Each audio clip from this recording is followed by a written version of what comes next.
Xəbər verdiyimiz kimi sabiq millət vəkili Fazıl Ağamalı vəfat edib. Sfera AZ Fazıl Ağamalının dosyasını təqdim edir. Fazıl Ağamalı 1947-ci il avqustun 26-sında Qərbi Azərbaycanın Zəngəzur mahalının Sisiyan rayonunun Şıxlar kəndində anadan olmuşdur.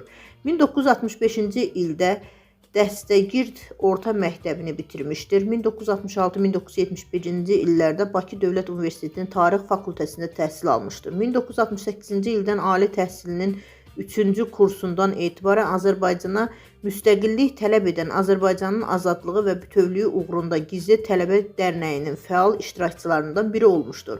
Buradakı antisovet fəaliyyətinə görə SSR təhlükəsizlik orqanları tərəfindən 70-ci illərdə təqibə məruz qalmışdır. 1972-ci ildə Bakı Dövlət Universitetinin aspiranturasına qəbul olunmuş və 1980-ci ildə namizədlik dissertasiyasını müdafiə edərək tarix elmləri namizədi elmi dərəcəsini almışdır.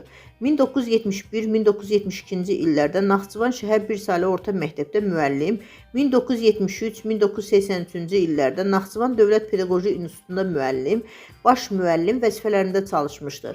1983-1988-ci illərdə Azərbaycan Texnologiya İnstitutunda kafedra müdiri vəzifəsində çalışmış, 1988-ci ildə Milli Azadlıq Hərəkatında daha fəal iştirak etmək üçün ailəsi ilə birlikdə Bakı şəhərinə köçmüşdür.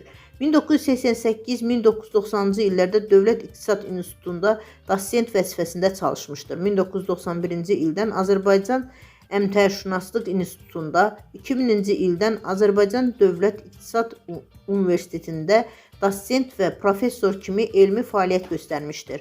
Ailəlidir, 3 övladı var. Qeyd edək ki, tarix elmləri doktoru Professor Fazıl Ağamalı Azərbaycan siyasətçisi, Ana Vətən Partiyasının sədri, Azərbaycan Milli Məclisinin 1-ci, 2-ci, 3-cü, 4-cü, 5-ci və 6-cı çağırış deputatı, Azərbaycan Respublikasının Əmək və Əhalinin Sosial Müdafiəsi Naziri vəzifəsinin icraçısı, Azərbaycan Respublikasının Sosial Təminat Nazirinin müavini vəzifəsində çalışıb.